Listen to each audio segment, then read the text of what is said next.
ganito mga kaibigan, yung hinuhuli sa checkpoint or hinuhuli ni LTO, yung bumibiyahe tayo ng motorsiklo na walang nakalagay na kahit anong plaka sa ating motor. Pwede po tayong bumiyahe basta meron po tayong nakalagay na temporary plate na katulad nito. Kapag po ganyan, maaari po itong ma-checkpoint, maaari po itong masita, at ang pinakamabigat po nito ay maaari po itong magkaroon ng violation at matikitan.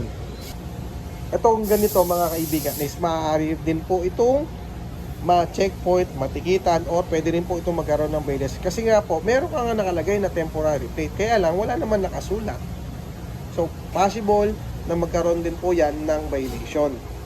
Kaya sa mga motorista natin dyan, hanggat maaari po, kung bago ang motor natin, maglagay po tayo dyan ng temporary plate, kung MV file man mo yan, or kung ano man nakalagay sa inyong ORCR. Lagi nyo rin tatandaan na kapag bago ang motor natin, huwag po tayong bibiyahe ng wala pong ORCR. Kapag po tayo ay nahuli, natikitan, or pwedeng magkaroon ng violation, ang ating pong multa ay aabot ng 12,000. Kasi po, possible na pumasok po ito or subjected po ito sa unregistered.